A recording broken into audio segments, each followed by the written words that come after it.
North Dakota Worldviews Media. I'm here with William Henry. He's going to be rejoining us again in April for Earth Origins. Energy and consciousness is the theme this year, and the energy starts with clean energy from Randall Carlson explaining the thunderstorm generator from Malcolm Bendall, William, and he's going to be bringing up the term plasmoids, and I just thought that overlapped with the topic that you're bringing to the table. Could you elaborate on that? Yeah, thank you, Robert, for having me at the event. It's going to be amazing. Randall, Sasha Stone, Freddie Silva, Marguerite Rigoglioso.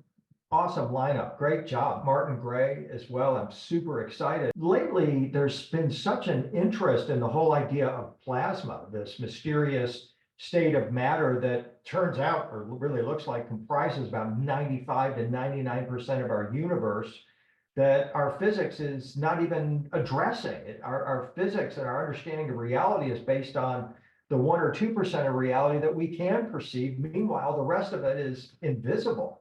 And so here's an opportunity through Randall to start to plug into this energy source, but also a consciousness source as well. And this is what really is exciting me, because a couple of years ago, I started really keying in on especially the strongman, muscle man archetype. The story of Samson suddenly just grabbed hold of my imagination. And as you know, Samson is famous for having long hair. He was king of the Nazarites, and he killed a lion with his bare hands, is the story. And what fascinated me, Robert, is that Samson is one of very few characters that hops into other traditions. He became Hercules of the Greek tradition. But before that, he was Vajrapani, the protector or guardian of the Buddha. So Samson jumps from the Jewish tradition, Israelite tradition, into the Buddhist tradition, into later the Greek tradition. And one of the tie-ins is that he's this mighty man, this strong man, but he also wields the power of the sun. In the case of Samson, that's what his name means, is son. He's a son of the sun. And when he killed the lion, that's symbolically a reference to harnessing the power of the sun, which is, of course, plasma. And then when he gets over into the Buddhist tradition, he's Vajrapani. He's called Vajrapani because he wields the power of the Vajra. What's that? Well, the Vajra is this like ultra mysterious rod or wand that you see in the hands of the Buddhas and the Bodhisattvas. It symbolizes lightning, plasma. So wait a minute, now you're talking about these guys having the ability across these traditions to wield the power of the sun, plasma, the universe, perform miracles with it, perform all these other functions. It's a state of consciousness that they enter into. And I mean, just became really fascinated by that and started just cataloging all of these different interpretations in art and sacred stories that talk about figures, including Jesus, that performed miracles with some kind of a rod or wand that could well be the same as Vajrapani's Vajra or plasma wand, plasma crowns, plasma garments, plasma thrones that are made of the sun, that the Egyptian pharaohs, for example, would ascend upon these plasma thrones. And there's this significant science that is encoded in all of these images of these sacred figures and their thrones and their rods and wands and their crowns and robes. And what I'm doing is assembling all of those together for this presentation to help to put us into that sort of plasma consciousness, which is, once again, enjoying such a renaissance right now. Yeah, so if it's in the mythologies and in the stories, does it necessarily mean it's a literal thing or a metaphor or reference? All of the above. Absolutely. Yeah, it is within our ability to wield the power of the sun. This is a healing rod or wand. And so now you're talking about Reiki, you're talking about activating latent spiritual and healing capabilities within us. Then you're also talking about perhaps literal technologies that have this ability. And that's why I'm so excited to hear what Randall's going to be talking about, the Thunderbolt generator, because so many of these divine beings, demigods, they wield the power of lightning, and it's just not something that we have paid enough attention to in our assessment of these ancient technologies. We probably are familiar with the plasma tubes of Dendera in ancient Egypt. Eric von Daniken identified them as a cathode ray tube or as an electric light bulb. Others have said, no, it's actually a Crookes tube. It's identical to a Crookes tube in form. And so it opens up the question, is it also possible that it matches the plasma tube in function as well? Did the ancient Egyptians know the secrets of plasma? And there's a very good argument to be made that in fact they did. And ultimately, this is a power source for them. It's a technology. It's a literal power source on Earth, but it's also a resurrection technology as well. So I'll be getting into that in my presentation as well. It was good having you here a couple weeks ago with Satya Stone, and I know he's been in the clean energy field for some time and bringing forth a lot of different technologies that maybe haven't been mainstream or known to the mainstream even. Right. And he'll be back again. I'm sure he's going to touch on that as well. What was your experience with Sasha when he was here? I love talking with Sasha. He's got such phenomenal energy, amazing presenter, and a depth of experience unmatched by very few in this field. You can just draw upon so many incredible personal experiences as well as all of the research that he's done. But he ups the game for me in the sense of recognition of the power of these times, the prophetic implications of our times.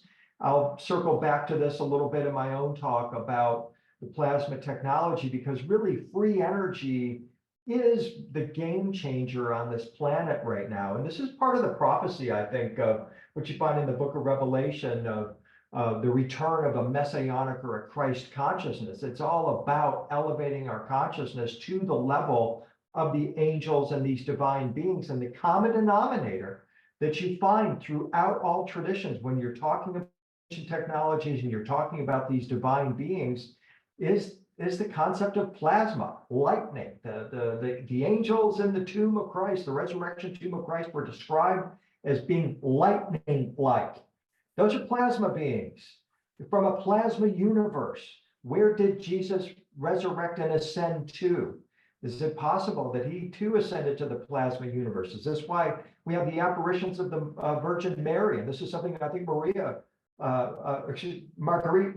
will be speaking of as well, as to the possibility, after scholarly and academic analysis of the apparitions of Mary, that she too is a plasma being emerging from a plasma universe. So there's a tremendous crossover here among what Sasha's doing in the free energy field, also Randall. Freddie's work at the sacred sites as well is extremely important as well, because it's all about harmonizing with those divine forces in these very special places, calling down the lightning.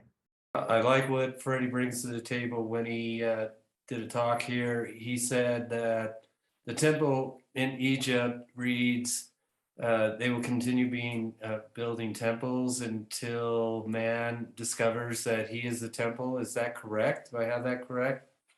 It sounds good to me. I mean, if you said it works for me, because yeah, the temples have been there for 5,000 years, and humans have been continually trying to sharpen their brains against those temples and recognizing that it is all about transfiguration. That is the ultimate message of all of the Egyptian temples, and most certainly many of the temples worldwide. This idea of our transfiguration or metamorphosis into a next higher level or state of being and state of consciousness. Well, what is that state of being? What is that state of consciousness?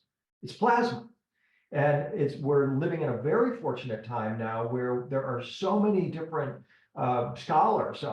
Robert Temple, for example, his book, New Science of Heaven and Earth, I think it's called, or New Science of Heaven, all about plasma, right on time for this discussion. It is vital that we grasp these secrets of plasma at this time and begin to utilize them in our thinking as well as our technologies. Martin Gray is going to be there, and he's traveled to more than 165 countries, documenting and filming these, photographing these sacred sites. And he's going to be presenting his take on, 40 years of being out there in the field, and he's going to share these images with us. That's going to be a powerful moment because they're like windows, and if you can't get there yourself, these are the next best thing to being there. I so appreciate Martin's work because as an art historian and an aficionado, I'm constantly in search for that right image, that right painting, because it is, as you say, it's a window into another world. And every single photo that Martin will be showing of these sacred sites will literally put us in resonance with and in alignment with that sacred site. It's going to be most definitely an elevating evening, to say the least. Marguerite's got a pretty interesting topic too. Did you see her description?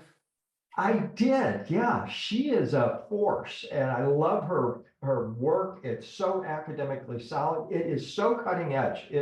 But the guests that will be at the event or online will be taken to the very cutting edge on this weekend. There's no doubt about that. Whether you're talking about free energy, you're talking about prophecy, you're talking about plasma technologies and opening up to that consciousness, and then Marguerite's talk will literally take us to a new plateau, a note that has not been heard before. Thank you for that, William. Appreciate you and your time. I agree with you. I think there's some really cool speakers. It's going to be a really cool auditorium at Sedona Performing Arts Center. Yes, wonderful And venue. yeah.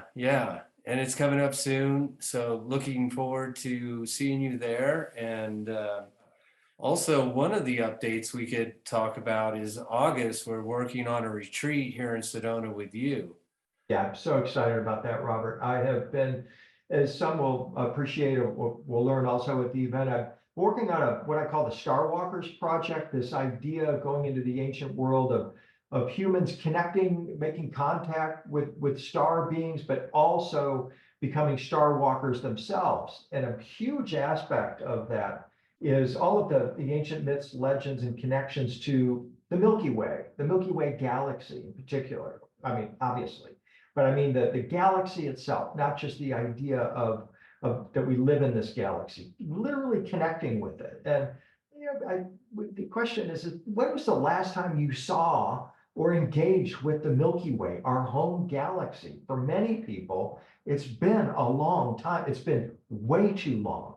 And so as part of my Star Walker project, I'm opening up with Robert the Star Walker retreat in Sedona during the Lions Gate, the first week of August. It's going to be nonstop Star Walker consciousness for the 4 to 5 days that we're in Sedona, with sky watches each night as well, connecting with the Milky Way. Sedona is one of the great places in the world to experience the Milky Way. And then we're planning 2 additional nights at the Grand Canyon, which is also considered one of the top 10 sites around the world, dark sky places that you can see and connect with the Milky Way galaxy. So that the Star Walker retreat is both an intensive in terms of conference style presentations, but it's also an experience with the Milky Way itself. And we'll have some other special additions to the week as well that we can talk about upon registration. We'll look forward to sharing about that in addition. My intention for the retreat is, it reminds me of, I remember, gosh, it must have been 1990, something like that. I went to see a video by Randall Winters. It was about Billy Meyer and the Pleiadians. You might remember it, Robert. It was an amazing video. And I'd never really thought about ETs or anything UFO related much before that. And I'll never forget, I mean, during the video, Billy Myers, this Swiss person that claimed contact with these Pleiadians and had these up close shots, looked like he went to like some kind of a Pleiadian beam ship dealership and took photos of these UFOs on a showroom floor. I mean, they were that clear and that just vivid. But I'll never forget driving home after seeing that. It was a summer night. I had the top down in my car. And I remember for the first time looking at the points of light up in the sky and thinking, wait a minute, Those aren't just dots up in the sky. That's three-dimensional space beyond that. And that took my consciousness from here and just went, whoa. And this is the intention of a Star Walker retreat as well, is to expand your vision, to expand your connection with the Milky Way, with the star brothers and sisters, and just the concept of who we are as Star Walkers, and to have an experience that then will up level your game in a really dramatic way. So, okay, well, thanks again for your time, William. I know you're busy, and we're looking forward to hanging with you again in April and all the other opportunities. And glad you're out here in Phoenix, because now we can play in this big playground out here. Absolutely. And thank you, Robert, for everything you're doing. Your conferences are always so amazing. The people that attend are really incredible. I mean, as a networking opportunity, your conferences are hardly unmatched by others. You draw the events draw such an amazing confluence of people from all different walks, and I'm really looking forward to it. Right on. Thank you so much. Yeah, that's a good point, William. It's always a great time to connect with others and to network with people you might not regularly meet in your everyday life, but you have lots in common with just from the material alone that's presented. Exactly. And then there's Sedona. And then there's Sedona. That helps. Right. Cool. All right, William. Thank you again, and we'll talk soon. Okay, look forward to it. Thanks. Ciao.